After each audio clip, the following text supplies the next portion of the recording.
Hello, ladies and gentlemen. Welcome to Tennis Weekly with Joel, Kim, and Chris. On today's Talk Catch Up, Alcaraz lifts eighth Masters as Sinner retires. Swiatek returns to world number two. And the US Open mixed doubles gets underway with Raducanu facing off against Jack Draper in round one.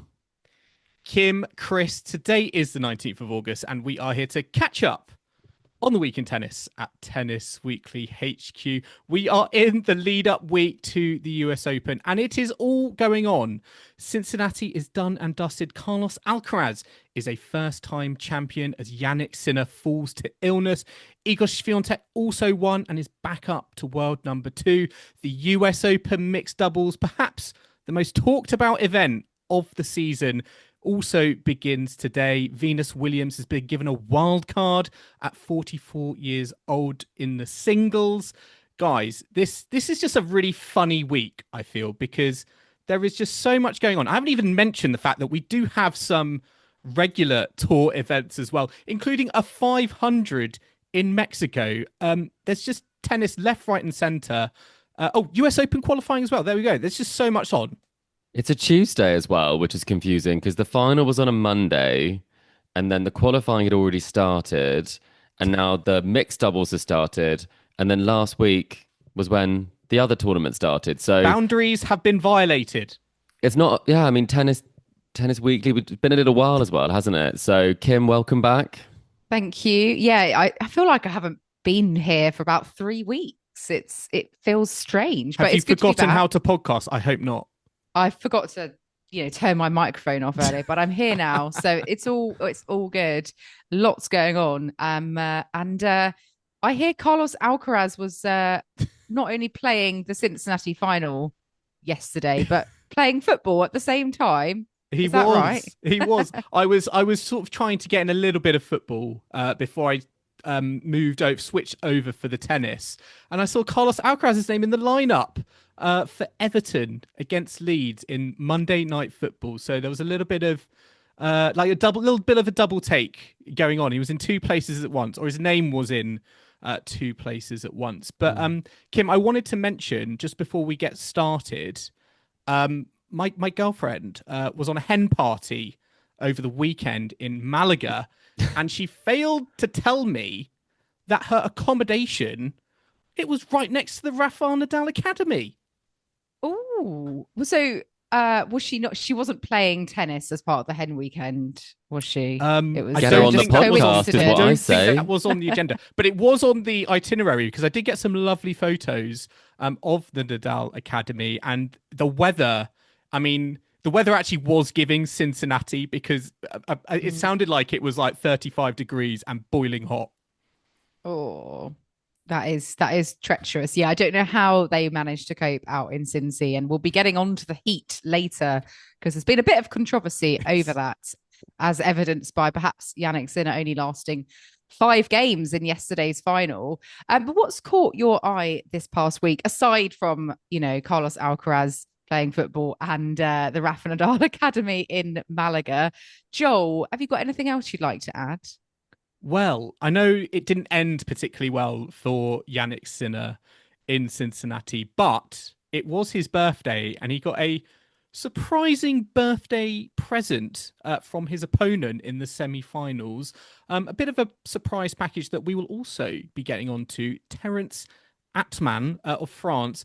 He's a big Pokémon fan, and he gave a Pokémon card to Jannik Sinner in the tunnel as they waited to get on the centre court. And I'm not gonna lie, I was a big Pokemon fan back in the day.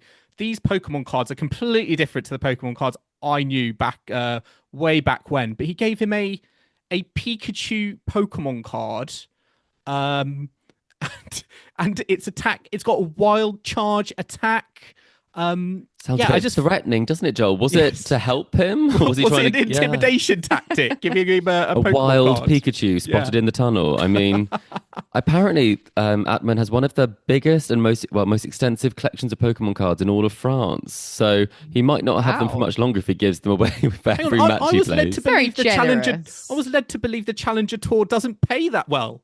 Well, Pokemon cards are really expensive now, I found out. I'm actually going to value my own based on this conversation. But quite a nice gesture, I think. But I'd be a bit suspicious of receiving any gift from an opponent in the tunnel. That's for sure.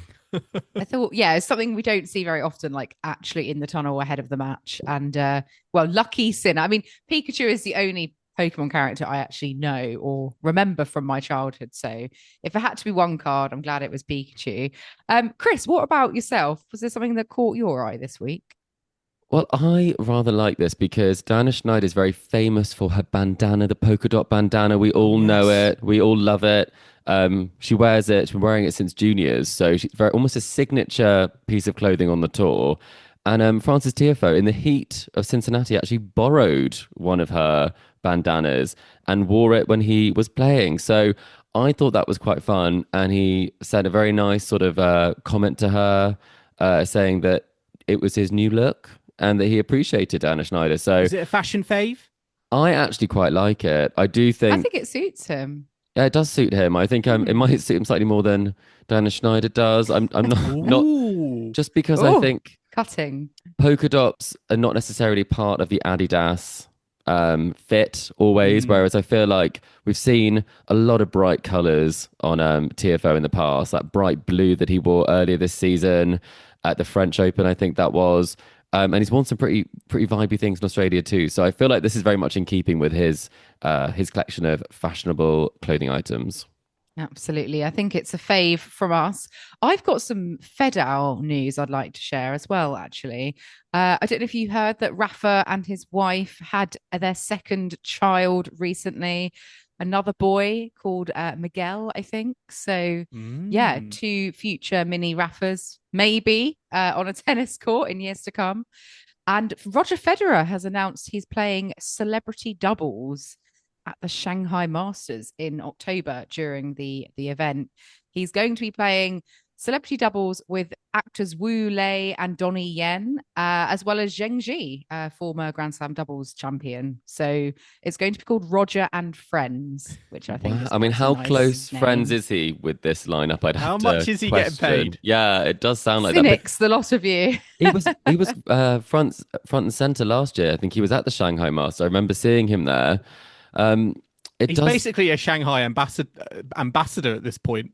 Yeah, I mean, was he able to choose who invited? Did Rafa get snubbed, Kim? Well, do you know budget who ran Wu out. Lei and Donnie Yen are? I don't think I've seen any films of theirs, but Well, what Zheng Ji, big I do names? know, so that's nice to see her. I know Donnie Yen is in John Wick with Oh, Keanu right. Reeves. So I think he's like big deal. he's a big deal. Yeah, I'm sure they're absolutely massive. Massive in China, Yeah. for Yeah, sure. it feels like Yeah, a I'm US just a bit Open mixed ignorant. doubles lineup of Roger Federer and Zheng Ji. You know, I feel like, are they playing? Like, check the lineup. They could be a scratch pairing, an They alternate. might as well, yeah. Someone's got to. Let's have a look now at the Cincinnati action from the past, week and a bit. These 2 week Masters are really The past 100 days of Masters, yeah. irritating. I don't know what the word is, but we had a bit of a Exhausting. disappointing final last night. Last night in the UK, it was Sinner Alcaraz. We were all tuning in, thinking, right, the latest installment in this rivalry. Get your popcorn out. It didn't last very long, 23 minutes before Jannik Sinner called it a day at 5-love down. He called for the doctor, seemed to be struggling in the heat. He was sweating a lot, didn't look great. And he retired from the match. And it was all over. Alcaraz winning the Cincy title, but not, of course, the way he would like. What was your initial thoughts on all of this? Did you see this coming? What was your take on this really disappointing end to the tournament? Joel? Yeah, it was. I guess it was disappointing. We've had such epic clashes between Alcaraz and Sinner. There was a packed crowd in, and to Sinner's credit, he came out on the court. From the quotes we've heard from him, it sounds like it was an illness. It sounds like it wasn't something that happened on the tennis court.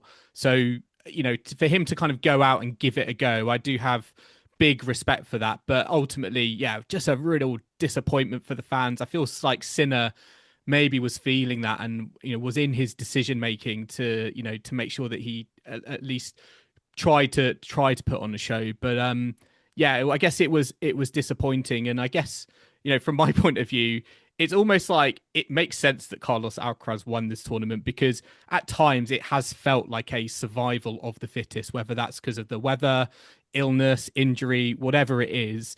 And, it has needed possibly one of the most physical players on the tour to come out as champion. So, it's almost like no surprise from that point of view. But it was desperately sad, I think, from a fan point of view, that we didn't get a final that both players were 100%. Yeah, we'll get onto the heat side of things in just a tad, but it's not the first time in Cincinnati that a player has won the title because of an opponent's retirement. It happened in 2011 where Andy Murray won it.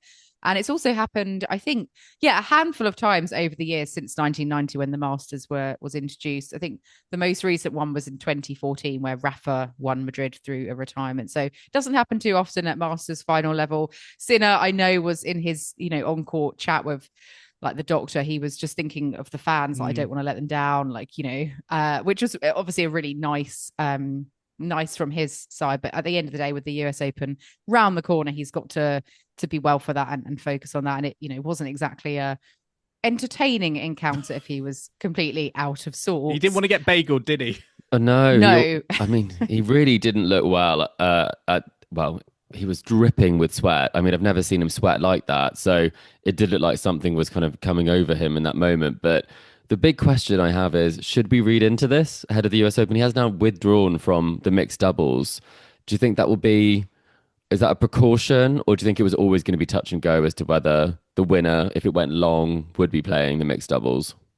Yeah, because the schedule, I mean, they've scheduled the final of Cincinnati at 3 p.m. on the Monday. And then this mixed doubles is starting literally the day after in New York. And I know they have like a nice private plane to take them between the two.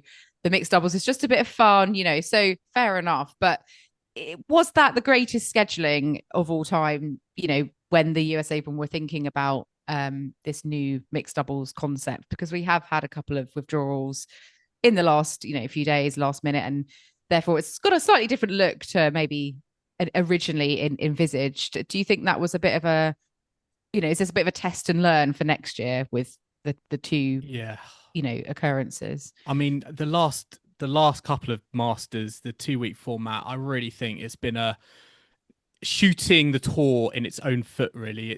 I actually think it's been a disaster. We've had so many retirements in this tournament. It's been brutally hot, and it actually makes me think, like, just seeing how attritional it has been at times in Cincinnati, it really does make the case of why would you play in Canada like the time before, because it feels like you have to put in all your reserves into Cincinnati.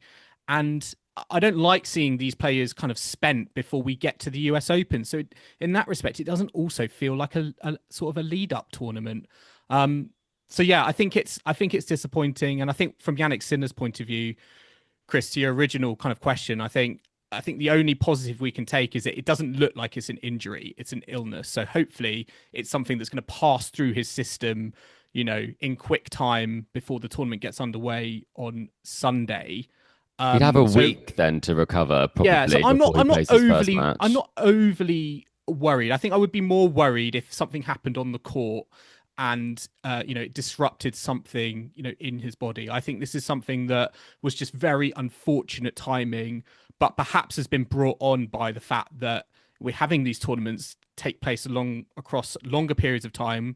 So there's more people in one space, maybe more chances to get viruses. I did see on social media a clip of him eating strawberries in a Tennis Channel TV interview, and some speculating whether that had anything to do with it. But yeah, not great for a final, not great from an organisation point of view.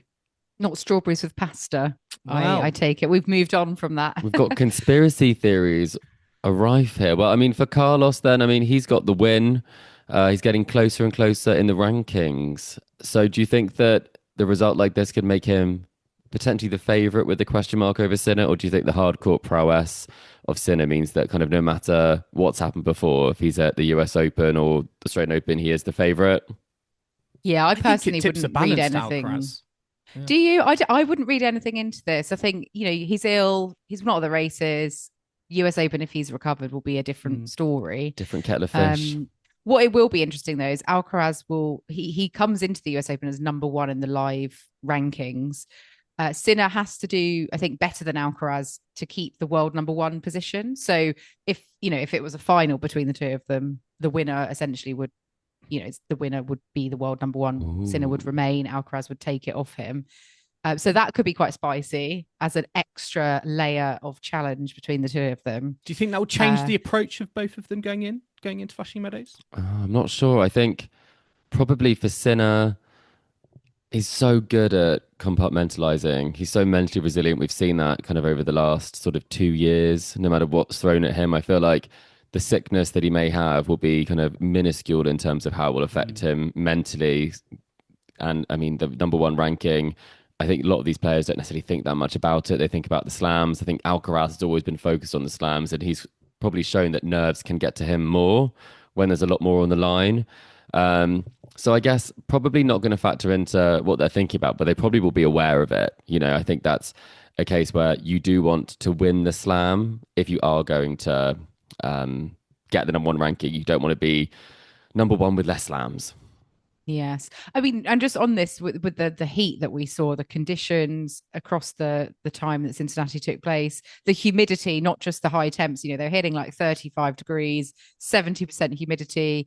We saw that like Arthur I'm Rinzek sweating collapsed on the you court. just saying that, Kim. I know it's crazy, but there isn't actually a heat rule for the ATP. So there is on the WTA kind of official rule book. They have a 10-minute break for heat between like a second and third set if it gets there. But the ATP have no such rule. Is this something that they should absolutely introduce? The player council should be pushing for this. I mean, the conditions weren't. They were not. PTPA. Yeah, where are they? I mean, Djokovic had a few weeks off, so maybe he needs to get back on it. But I mean, it was really tough seeing, physically fit players, collapsing like Rinderknech. Really surprised to see that. It's not pleasant to watch, and it does kind of throw into the question as to which one would I play. I probably would play in Canada, and then maybe get ready for the mixed doubles if my ranking allowed me, or I got a wild card, because I think Cincinnati feels like you're putting your body through an awful lot. And I think something to factor in, I did actually reach out to one of our listeners who was there, and they said that because of the sunken courts in this sort of big, very expensive redevelopment, it means there's no airflow at court level, which actually can be a real problem. So it's stagnant air, really hot conditions, and no shade. So it's almost like the worst case when it comes to if you are feeling bad, you are not going to feel much better playing here. So I think something needs to be done, but I also think from a tournament perspective, they maybe haven't considered how brutal the heat can be there and the fact that this can impact, player welfare. Yeah. Well, aside from the heat, we did have a standout performance from Terence Atmane, who we alluded to earlier. He gave Jannik Sinner a Pokémon card for his birthday. He reached the semi-finals. He got wins over Taylor Fritz, Holger Rune as a qualifier, really making a name for himself because his prior ATP Tour record this year was 1 win, 4 losses.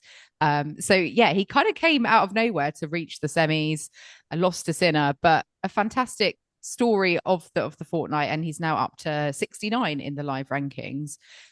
He's not going to be at the US Open though, is he? He's injured, yes. I think, sadly, after his exploits in Cincy. He posted today that unfortunately, I think there was an MRI scan on his foot, but he hopes to be back on the tour in Chengdu.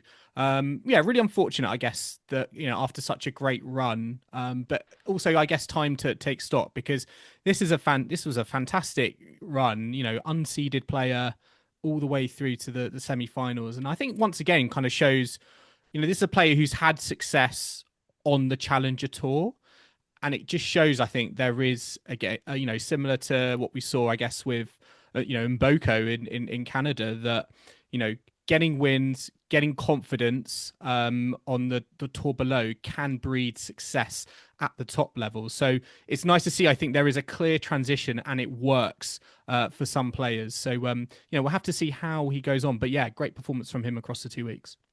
If for those listeners who don't know him or aren't too familiar with him, his nickname is the Magician. He has 3 cats, loves Pokemon, and his idol is Fernando Gonzalez. So if any of that appeals to you, Kim, that start really following his career. There's Hang on, is this another Corentin Mute?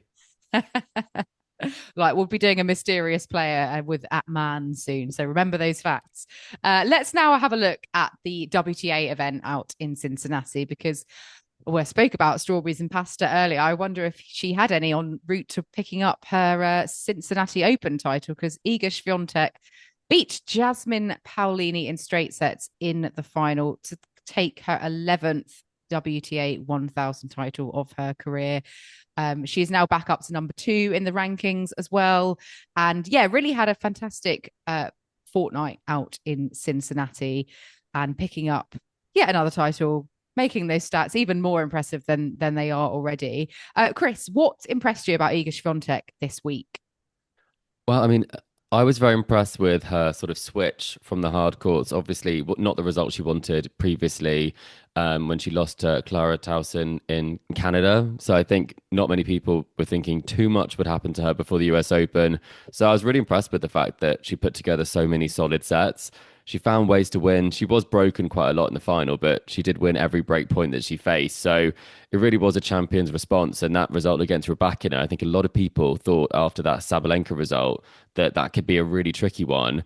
And it was tricky. Rybakina really did push her, but Swiatek was able to kind of hit that Wimbledon level that she hit in that final. So I was very impressed all around. And I just keep thinking how strange it is that after that clay season, she's now just proved herself to be the master of grass and hard courts, which is something that none of us saw coming, given the form that she had. And she's back at number 2. So it's great to see, but it does make you realize that people's fortunes can turn around quite quickly. Yeah. Will we be looking at a second US Open title for her potentially? Ideal way to warm up by winning this event. She's on court. She was on court earlier with the mixed doubles as well. So what I think's super impressive though is when she has won the first set of a WTA 1000 match, she's never lost. She's 105-0 in completed 1000 level matches, which is obviously a perfect do not look stat. at that stat after a first set. You don't want that on the scoreboard or on the, any of the advertising boards. That would be a nightmare. I mean, she is incredible, isn't she? As a front runner, it doesn't feel like, there are many times where she kind of feels maybe that pressure that other players do. The one other thing I would say also about Cincinnati is that traditionally, Cincinnati's been one of the fastest tournaments on the tour. And again, not really a surface you would make or a tournament you would expect Iga Swiatek to be a champion at or just naturally climatized to. But again, I think it shows the way that she's adapted her game, particularly with the serve being more aggressive, a little bit flatter. It's made her more, it's made her more adept, I think, at dealing with players like Rybakina, who you would have felt maybe were more natural on these faster paced surfaces. So, yeah, I just think it's a testament to, how much Swiatek's game has improved. And arguably now, you really can say that she has an all-court game, I think, and she's going to be definitely a big threat come the US Open, particularly, I think, because of that Rybakina result against Sabalenka. Is she the favourite, Joel? I keep asking you these questions just to see if you and Kim disagree. I think so. I think the way that she is playing, I think she is the form player at the moment. I think there are vulnerabilities with other players, around her. She's back up to world number 2. I've seen conversations on can she actually get back to year end number 1. I think that she's got a great opportunity at the US Open, and I would put her favourite. I would agree, Joel. We're a rare moment of agreement, and I think she's probably playing very freely because she said even if she wins nothing else this year, it's been a great year because she won Wimbledon. So absolutely, maybe that's the case that frees you up, whereas Sabalenka is still slamless this year. So it could just kind of add to the pressure cooker that, sometimes she can find herself in it in the final stages of Coco slams. Gauff and her double faults, Rybakina, it's the stage is set for a Swiatek victory, do we think? Yeah, I mean, Rybakina had a great week, beat Sabalenka, then lost to Swiatek. But Rybakina is back with her coach, Stefano Vukov, who was suspended. That's been overturned. He's successfully appealed this. So he's back working with Rybakina. Do we think that's kind of behind her having a great week in Cincinnati, beating Sabalenka? Like, are you worried about him being back on the tour? I think in terms of the results, what's always been impressive about Rybakina, despite not having a coach and all of the spotlight that's been on her, is she has been putting together a pretty solid year. Like even going into this, she was top 10 in the race. She's been very consistently performing at quarterfinal, sort of semi-final level on the tour, not necessarily picking up the titles that we normally expect, not or playing like top 5, top 4 tennis. This was probably the first time she's played some of her best tennis this year. So you'd have to think that she did know this was happening. There was a chance that working with him again and having him courtside would help. He is very vocal on court, and that's something I've really noticed and watching her matches this week. So maybe she does like that direction. Maybe that direction does help her on court. But I do think that when it comes to the whole saga that this was, the WTA did try to make a point of this. A lot of the behavior that was reported in The Athletic was not good. It's not something you should be tolerating on the tour, but it has been lifted. It's been appealed and he's been successful. So it does make you think, are the safeguards there? Do they work? And also, was this a case that they should or shouldn't have got involved? It's hard to make sense of it, but either way, it's good to see Rybakina playing so well. Absolutely. And another player who is working with, well, this time a new coach, Emma Raducanu. This happened a while ago, this news, but well, we haven't had a catch up in a while. She's working with Francisco Roig, who used to coach Rafa. He was like second in command after Uncle Tony for many years in Team Rafa, and is now with Emma, was with Emma in Cincinnati and is now continuing that. So yeah, I think it's a curious partnership. We hope it goes well for Emma. She certainly had a great match against Sabalenka at Cincinnati, losing in a final set tiebreak. There was a moment during this match where there was a baby crying in the stands for about 10 minutes and, you know, causing Emma to have obviously quite understandably be quite distracted. She complained to the umpire. The umpire said, "Oh, do you want me to kick the child out of the stadium?" And some fans got involved, was shouting yes. And so a child, I think, was evicted from the stadium. What would you have done the same thing? Do you think that's a fair call? Or do you think a young child screaming for 10 minutes, like that's quite a big distraction, isn't it, that she had to deal with there? It is a big distraction. I was watching it and I do sympathize with Emma in that situation because it is very distracting. I also think the umpire, it's quite a strange comment. You know, what do you want me to do? Well, don't kick the baby out. Please kick the parents out with it. Whoever's looking after it. It's almost like, on its own. what do you want me to tell them? Should Raducanu have been in that position in the first place? I feel like that's an umpire's call. I've never seen a baby being asked to leave or like a situation like that. But normally, I don't think babies should be at tennis matches. It's quite strange that they would be. I've seen them on centre court. I think if your child is behaving well, great. But I think it's like the same rules as like if a baby cries in a wedding ceremony or in a church, you do walk out the church and then you maybe come back later. So on the tickets, should it just be like no babies, no babes in arms, under 2? We'd allow, you know, you have to have a certain height to be able to go and like get your ball signed. You know, that sort of child is allowed, yes. but no one below that. Yeah, I just don't think it's not really the right vibe or place. I can understand why they cry. It's hot. There's a lot of people there. It's, you know, as an adult, I get a bit hot and bothered in that sort of Yeah, you crying on the court like the Gerber baby, Kim. Yeah, the umpire's telling me to get out. But yeah, I think, you know, in those circumstances, it's the players have got to be able to get on with their tennis. And yeah, I do think something should have been done sooner. It shouldn't have come to that. But a fantastic tennis match it was, regardless from the chart crying children. And on that note, before I go and have a cry, I'm going to go and have a quick break now, get a cup of tea, and we'll be back in the second half to discuss Venus Williams becoming the oldest singles entrant in 44 years at the US Open. We also give our hot takes as the US Open mixed doubles gets underway at Flushing Meadows, and we'll be looking ahead to the final tour events in Winston-Salem, Monterrey, and Tennis in the Land. So do not go anywhere.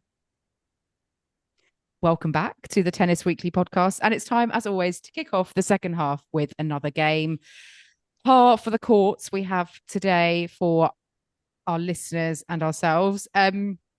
Joel, I do believe you've got one up your sleeve for us. I do. And we're continuing the theme of champions. Crying babies? Okay. Oh, yes. No, we are continuing the theme of champions at Masters events that have just happened. So I'm looking for male champions from the year 2000 at the Cincinnati Open. And to add some jeopardy into the mix, my phone with the answers on has 4% battery. Ooh, So we might not right. know what's Are we against true or the what's- clock? Is that what you're saying? We're against the Okay. clock. We're against my phone battery. So who would like to begin? And we're going men's. Men's Speed singles round. Right, champions. speed round. Speed Well, round. You go, Chris. Quick. Hurry Carlos up. Alcaraz. Carlos Alcaraz is a correct answer. I yes, thought you were of course. checking then. I'm like, I was definitely. I always have to check, even if it sounds completely true. I have to check. Yeah, he won his first Like any good title quiz master. last night. Yes, Novak Djokovic. Novak Djokovic is a correct answer. He is a 3-time champion. Last time that happened was 2023. Jannik Sinner. Jannik Sinner, also a correct answer. 2024, a single-time champion. Daniil Medvedev. Daniil Medvedev is a correct answer. Very good. Very good, Kim. I actually forgot he won titles on the tour. But yeah, Once he won upon a in time. 2019. I'm going to go Andy Murray purely because you told us that early in the episode. So I'm going to cheat there, unfortunately. Andy Murray is a correct answer. So, Chris, you go back ahead. Andy Murray, 2-time champion. Roger Federer. Roger Federer, a 7-time champion. Oh, wow. Correct answer, Kim. Last time was in 2015 against Novak Djokovic. I am going to do one on Kim. I'm going to say Rafael Nadal. I think she's missed an opportunity there. He never won it, I don't think. It's the one of the Masters he never got. Oh, no. Kim, you're incorrect. Chris is right. Oh, He has it? he has won it. Was that Kim. towards the end of his career? No, When was Oh. it? it was in 2013. Oh, well, I Um, apologise to all the Rafa fans Well, out there. I only went I for thought that he because never won it for I some mean, reason. I was surprised when he was on the list for, Canada as well. It seems like he did much better in this section than I thought he did. Oh, But well, yes, there I will you tell go. you who he defeated at the end. But Chris, very, very good. Rafael Nadal is on the list. So you're back in front. Kim, over to you. Agassi Agassi, since 2000. he won it in 95, 96, and 2004. It's a Oh, correct yes. answer. This is a Very, roller coaster of very emotions. good. Yeah. I was not expecting that big gap, but yes, Andre Agassi is on the list. So you've given us a clue there if you didn't say who he beat in the final, which makes me think maybe they also won it. But I have no idea who that was, Kim. So maybe you'll have to figure that one out. I have got one more name that I'm pretty confident of.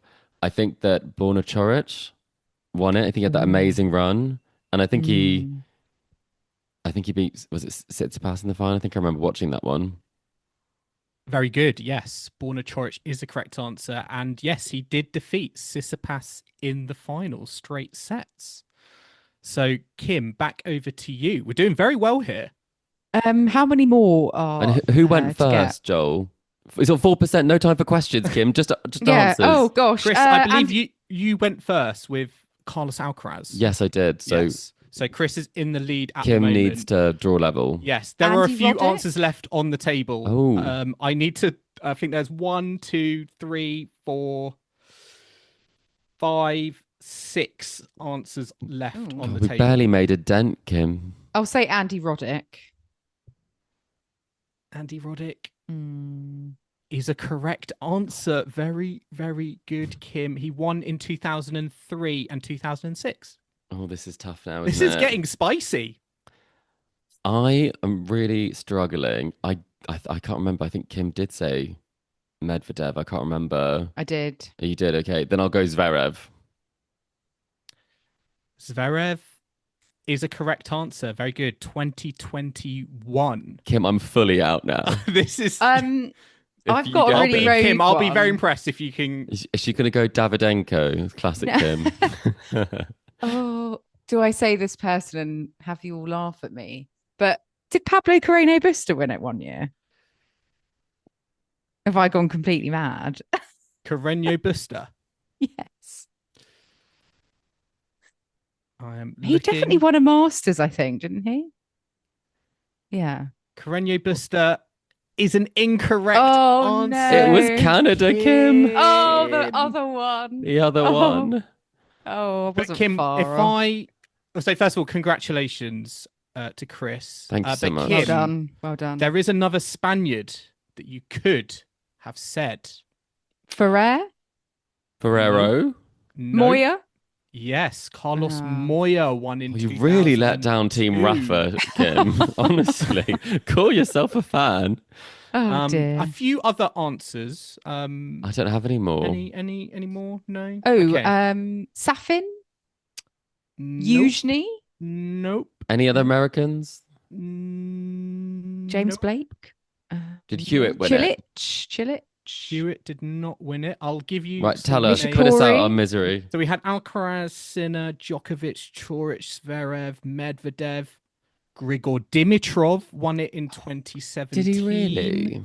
You could have given me Marin Cilic, Oh, 2016, defeated it's the year Andy he won the Murray US Open. in the final. Federer, Nadal, Roddick, Carlos Moya, and then 2000 and 2001, we had a Swede, Chris. A Swede? Was it? Oh God! Come who would it on. be? Thomas Johansson? It was a Thomas, but Oh. not Thomas Johansson. Enqvist. It was Thomas Enqvist, yes. And Wow. he defeated Tim Henman in the final. And then Gustavo Kuerten won in 2001. And that's everybody. Exciting. Wow. That's everybody, yeah. Blimey, There you I've go. learned a lot there. Thank you ever so much, Joel. Listeners, let us know how you got on. Love to And, hear whether yeah. you beat Chris. Well, let's or start a petition. also got No more PCB. Masters champions, because I think we've It's definitely. quite fun, but we are It tapped out. is. Yeah. I think We are it's, tapped out. I think we are getting them confused because the Masters go on for so long. We forgot the last podcast. Right. And now we have our mailbag where Daniel has contacted us on Instagram about the US Open mixed doubles, which has now already got underway. Daniel has asked us when the mixed doubles was announced, it was met with a mixed response from fans and yourselves. Have your opinions shifted after watching it? And would you like to see other slams follow suit, or should they leave it as a one and done? Great question, Daniel. Very topical. The mixed doubles has indeed got underway earlier today. We've already seen a couple of results come in. But fundamentally, I think we want to discuss, I guess, whether this format is working from what we've seen so far. What do we make of it? What are your initial thoughts? Joel, you're giggling and Ooh. chuckling. Do you know, I'm going to say. Oh my God, do you love it, Joel? No. I'm going to say I did have big reservations of it at the beginning when this was announced. But the more I think about it, the more I think this is an absolute masterstroke from the US Open organizers. The more I've sort of realized this week, the lead up week to a Grand Slam, I mean, anything goes. At the start of the episode, as I said, we've got so many tournaments going on. And, you know, the US Open want their cake too. You know, it's not just about the main draw. And I think this is the opportunity where single stars can let their hair down, play relaxed tennis, as it were. And the US Open have spotted that as an opportunity to make some money. You know, they've got some of the biggest tennis stadia in the world, and the only way they're going to fill those stadiums is with big names. And even if the tennis is maybe not the most competitive, or you might feel like it's an exhibition, the reality to me, the more I've kind of watched it, is that a lot of the fans going to this, they just want to go away and say, I've seen Emma Raducanu, I've seen Carlos Alcaraz on a tennis court. They're, I don't think, as bothered about the tennis. And, you know, we've seen some of the prices of tickets at the US Open, just generally in tennis, it's becoming a lot less affordable. So having these tournaments or these moments, these events happening around that give more access to the stars, I'm actually thinking it can only be a better thing. Could you have this system though, where with the top stars playing the week before, getting paid quite a lot of money to do it, but it remain an exhibition and it not kind of destroy or sacrifice the original mixed doubles, because that's meant that a lot of traditional doubles players are not able to play. Asara Irani and Vavasori, they are double specialists. They are the defending champions. They're only allowed to be in on a wild card because their singles ranking wouldn't have meant they were eligible for this new system. So for those sorts of players that ply their trade on the doubles circuit, this really isn't a viable option for them. Could you not sort of have both, like have this new setup but just as a pure exhibition, and then leave the mixed doubles as they are?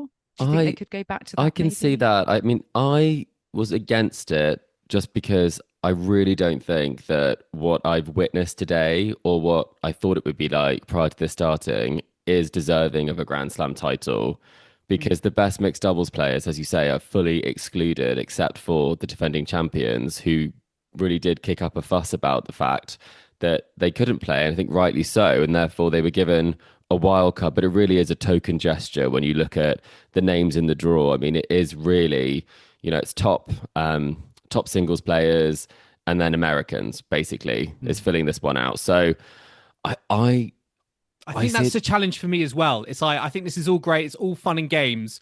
But if these names are going to be put on a champions board in the honors room against all the other kind of mixed doubles winners from lots of other eras, that's the bit I don't think sits well with me. It's a sticking point. They're not even playing proper sets, are they? No. It's first to 4 games, which I had forgotten about, and I was like, what's happening here on the first match today? But yeah, and I think that's where a lot of traditional fans just aren't really, fair enough, they might change their minds once they've seen it. We might have a stunning final, for example, that is really super exciting. And it's been fun to see like the partnerships in action. There's been some awkward moments maybe as well, but I just think, at least play proper set distances if the you're going to logic, give a Grand Slam title. I understand the logic of what Joel said though, because this first week of the slams, the fan week, is becoming bigger and bigger. And when I was at the French Open, I mean, all of these players are desperate to see like the Jannik Sinners hit. They want to go onto the big stadiums like Philippe Chatrier, and they can see, these top players hitting.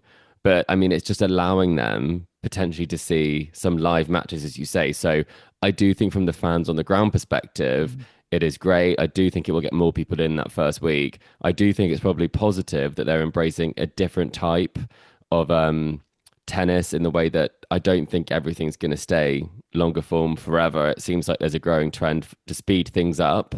Mixed doubles wasn't bringing in tickets. It wasn't bringing in star power. But I do think having a mixed doubles Grand Slam title decided in 2 days, playing first to 4 games, it does just feel really off. But I mean, arguably the star power means it doesn't actually need that, does it?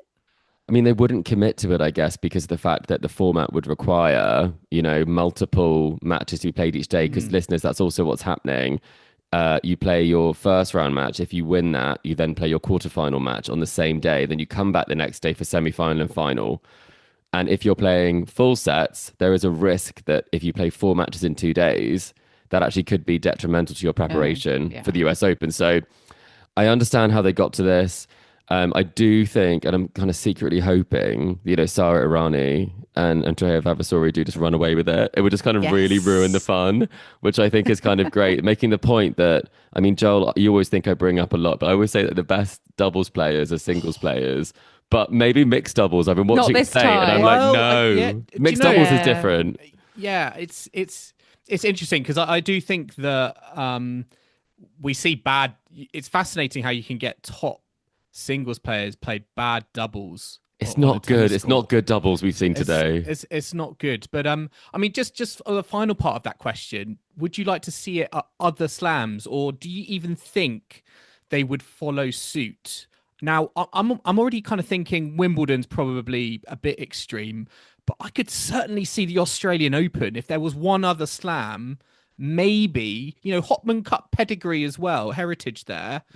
I could potentially see them looking at this, thinking if this is a success, we might look at it as well. Ooh, I think if the revenue comes in and they're making significant financial money from it, then from a cynical perspective, that might be if other tournaments think, oh yeah, this is. Would you want to see it for Kim? us? No, I think. Would you want to see it just at the US Open? The traditional. No, or would you like to just not see this ever again? Just went back. Okay. I think this should belong with blue clay. Yeah, sort of one-off. That's a very good statement, Kim. And the Indian Premier Tennis League. Yeah, oh, I loved that. What was it? The Mumbai Smashers like or whatever it was. Than... Yeah, that was really tricky. I would say the final thing is that I anticipated the quality would be higher and the intensity, and I think that the players aren't really taking it seriously like they would a Grand Slam. And the opportunity that they have in front of them. I think it is let's give it a go, let's have fun. And I think maybe Jack Draper and Jessica Pegula took it a bit more seriously. They have got a number one seeding, but it's not very serious when, you know, Jack Draper hasn't played a Grand Slam doubles match since 2019 and he's seeded number one. So it is. Do you feel like there's extra pressure if you're a singles player and you're playing with a formidable doubles player? Because he's got Jessica Pegula next to him on the tennis court. Well, he's taking it very seriously. And his new kit, Joel. Oh, yes. Did you see that? We need to talk about this, don't we? He's with Vori now, I believe. That's he's ditched Nike, or I don't think they've ditched him. That would be strange. And he's now with this sort of California sort of vibe. He's got the no sleeves. And Joel, you did reveal something to us that you actually moved to Vori before he did. You anticipated it. I have been the trendsetter here because I've been a Vori fan for the last 6 months. I'm actually wearing their shorts at the moment. They're very, very comfortable. But it's kind of interesting. He's gone to them. Do you think it's something to do with maybe Sinner and Alcaraz? Yeah, there's not much space. In the shade a little bit? Not much space for him there probably, because I think the kits that he's been getting are like the second-rate kits. They're not custom. He's getting the best of the rest, and maybe having more space to be like the headline act for a brand could be a smarter move potentially. It's hard to know. They don't really have any marquee names that I'm aware of. I think Marcus Giron was the former biggest name that they have, but they're signing a few more people here and there. But I was just thinking, Kim, you'll like this. We need to get Vavasori in Vori. I feel like that's yes, that's if he wins, maybe he'll pick up another sponsorship. Sounds nice off the tongue. I'd never actually heard of Vori before today, so there we go. But Kim, don't say that. If Vori are listening, please sponsor the podcast. Yeah, please sponsor us, and I'll happily wear some nice Vori outfits. The sleeveless top. Yeah, I'm sure they do lovely clothing. I personally was not aware of them. Some of our listeners may not have been either, but now I'm sure you will be. So thanks, Daniel, for your brilliant question there. Keep them coming as well, listeners. Let us know your thoughts on the US Open mixed doubles. We did ask on social media earlier on, and we asked if you would be watching and tuning in. 55% of our, I think, ex-followers said yes, they would be tuning in. 32% said no, and 13% were unsure. So maybe those might have shifted. Maybe people have been curious to sort of check it out, seeing what all the fuss is about. I mean, from the partnerships you've seen today, anyone that you thought worked really well together, or anyone who was a disaster so far? Go on, Joel, say it. I mean, Alcaraz Raducanu, how did that go? Alcaraz Raducanu, really, that was an absolute headline grabber, showstopper on paper. But on court, that is not a good doubles team. Particularly, I think Raducanu at the net. I know she's improving her game, and I know she's fully aware that her net is not the strongest part of her game. But it just didn't feel like she had big presence at the net. She didn't necessarily feel too confident. So yeah, I'm sad to say, as much as I was looking forward to Alcaraz and Raducanu, it's. I think there's a little bit of jeopardy here. There's a little bit of jeopardy here in terms of, it's a bit of fun, but it's quite glaring sometimes. I think some of these players may not actually know how to play good doubles. Well, Alcaraz is definitely, unfortunately, one of them. I mean, that Nadal partnership, Nadal had to try and give him an education very quickly at the Olympics last year, because that was almost like he was playing kind of two singles players, and it was kind of like that today. Do you think the organisers care, though? I don't think they do. The fans care? No, I think they prefer when it's a bit messy, because they don't know necessarily that was not what's supposed to happen, but the winner at the end is what they love. for me, I think I like the announcement of the partnership more than I like watching it.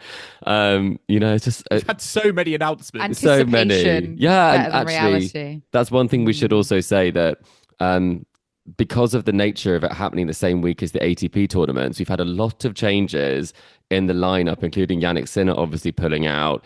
He had a partner of Emma Navarro who actually ditched him to go to the 500 in Mexico. And then Siniakova partnered with him, and then they both had to pull out. And then a replacement came in with Danielle Collins. So I don't feel like that feels like the right way to qualify to play in a Grand Slam. It feels like a bit like at the Olympics when they end up putting a double specialist in the singles because no one else is actually there. So it's been pretty hit and miss, but players that I've liked watching, I think Swiatek and Ruud, that was very good watching them play together. I mean, Swiatek playing after Cincinnati yesterday, that's incredible effort.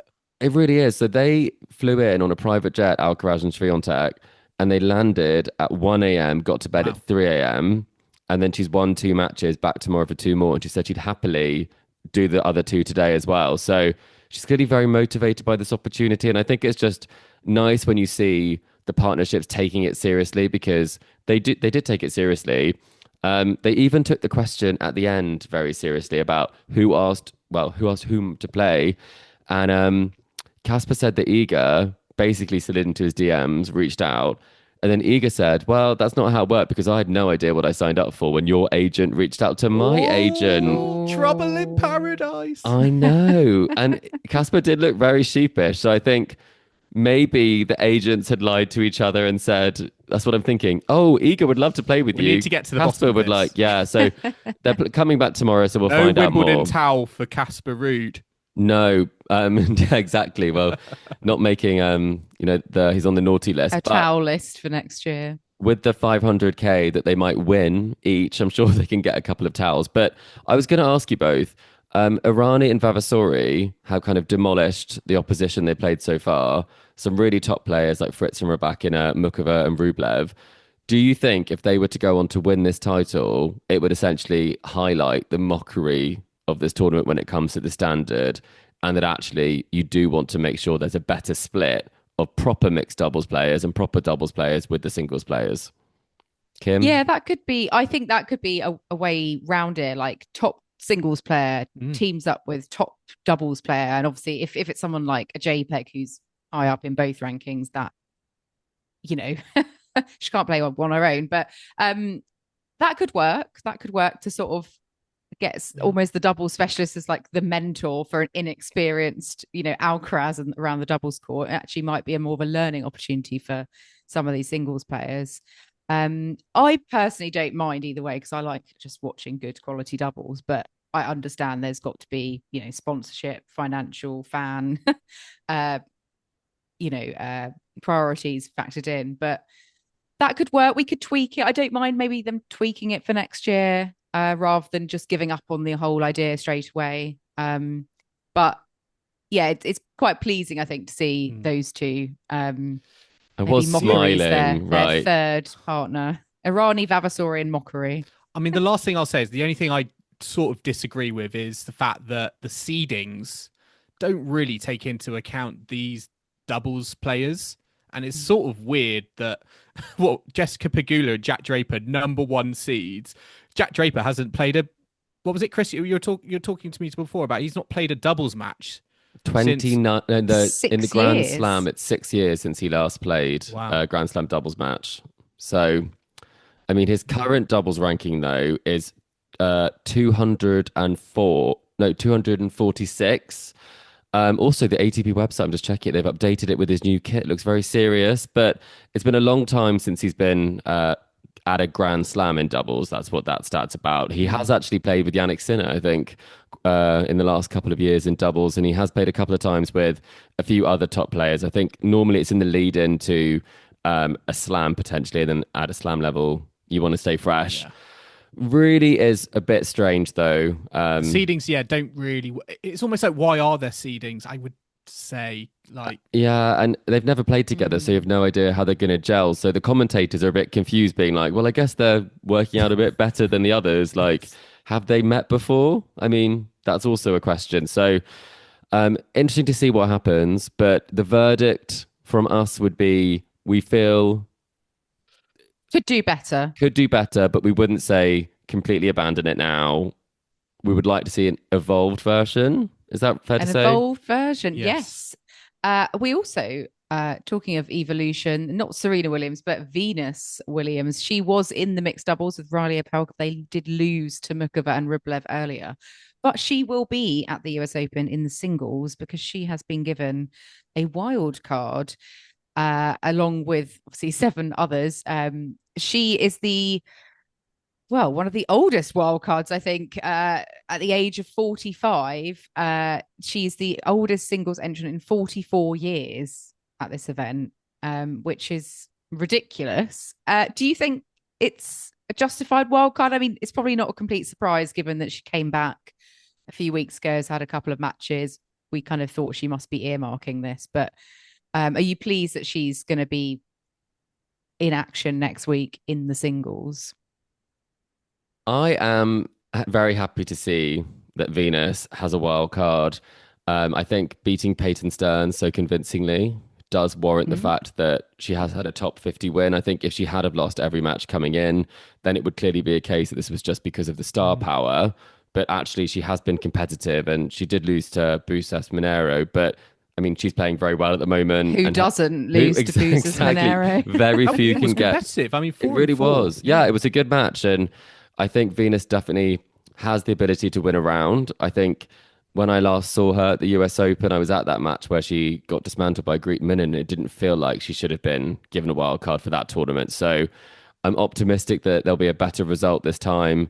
And I do probably lean on the side that if you are such a great champion and some of the wild cards they give out are quite strange, dependent on, who they have agreements with and all that side of things, why not give one to a legend that people would enjoy seeing? I think it's not a crime. If they were all going in that direction, then I'd have a bit more of an issue with it. We haven't seen the draw yet, and we don't know who she's going to face. Where would you instinctively put Venus Williams if you're the tournament organizer? Is she Ash? Is she Ash evening slot or Ash day slot, or would you put her out on Armstrong or It's tricky, isn't it? Because she hasn't, and she refuses to talk about retirement. And I think it's very easy when players say, like Kvitova at Wimbledon, this will be my last Wimbledon. And you think, well, she's not playing the tennis to put her on centre. So court 1 seems very fitting. With Venus, it's very tricky to know, will she be back? Will this be the last time? Is it wrong not to put her on Ash? So I think probably I would see it as being maybe a day session Ash, or like a mid, like evening session prime time Armstrong. But what do you guys think? Well, yeah, I think that would be fair. I think maybe not primetime Ash. It depends who she's up against. If she's up against a Sabalenka, seed, but fair enough, But it remains to be seen. Caroline Garcia also has a wild card. The Renaissance. What's the final US Renaissance? Open. The final curtain. I know. What about Maybe Williams Garcia? Wild card versus wild card. Yeah, absolutely. What court would that be on? Might be an outside court. Loser retires. Yeah. Yeah. Winner has to keep playing. Let's see. We've also got some other wild cards. Pareja, I think she's kind of transitioning over from juniors. Katie McNally, she's been around a few years, hasn't she? And Talia Gibson, I think, is the reciprocal one with the Australian Open. So they're amongst some others. But we'll be fully previewing that on Thursday in our preview episode. Now let's have a look at the final week of tournaments before the US Open gets underway next Sunday. We do have a couple that are already underway. We've got Winston-Salem for the men, which is an ATP 250. We've got Tennis in the Land, which is in Cleveland. It's your favourite, Kim? Named tournament of the calendar year. It is exciting. Tennis in the sea is land. not happening yet. Yeah. Tennis in the sky. And then we've got Monterrey, which is a 500 for WTA as well. Is that a typo, Kim? Surely not. I know. I still don't like these bizarre, 500s. Really. These 500s in the week before. We're back in Monterrey. I mean, this is very confusing, isn't it?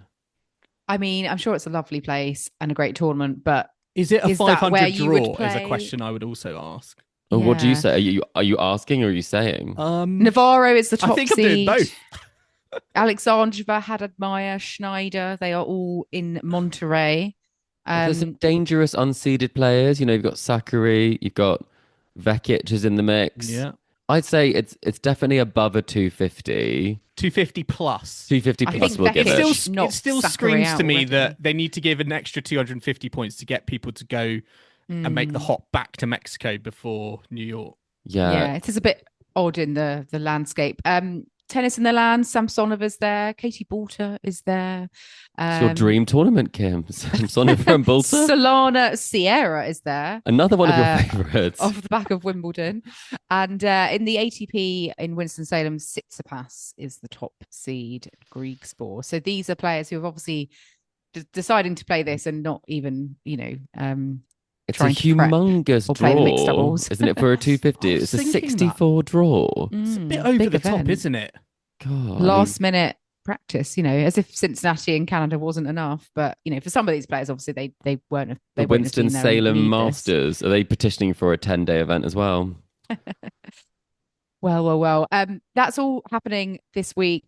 Obviously, US Open qualies is on at the moment. The mixed doubles as well. But we will be back on Thursday to catch up on all of the mixed doubles, find out who's won. We've, enjoyed seeing opening rounds so far today, but we'll be back, Thursday for a full US Open preview as well. So look out for that. Yep, the US Open, the fourth and final major of the year, is in sight. And as always, Tennis Weekly will be providing round by round coverage, starting with our draw preview episode, which will be coming out on Thursday. I think it will be coming out Thursday evening, straight after the draws. So that's Thursday evening UK time. So look out for that one. And then, there will be round by round coverage throughout the 2 weeks and the daily episodes for the men and women's finals. And like Wimbledon, we're going to be doing a wrap up episode as well. It went down a treat for Wimbledon, and we're going to be doing the same for the US Open. So lots and lots of coverage to come for US Open from Tennis Weekly. But we're going to wrap up our latest tour catch up here at Tennis Weekly HQ. We hope you've enjoyed the ride with us. Remember to subscribe so you don't miss a moment of action from Flushing Meadows. You can find us on Apple Podcasts, Spotify, YouTube, and all your favorite podcasting platforms out there. And if you love what you're hearing, then be sure to leave us a rating and review on Apple Podcasts or Spotify, and hit that like and subscribe button on YouTube. And if you're listening to us, well, it's also a video episode. There will be video episodes throughout the US Open. And also we'll be posting clips to our social media, Facebook, Instagram, TikTok, X, and Threads. So do make sure you follow us there. The handle is Tennis Weekly Pod.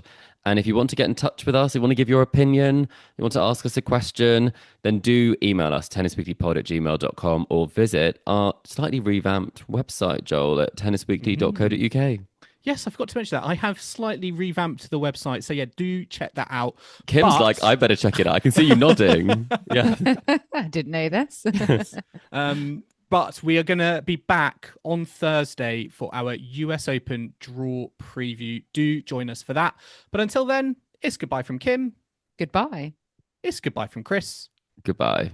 And it's goodbye from me. Thanks for listening, and we'll catch you next time on Tennis Weekly.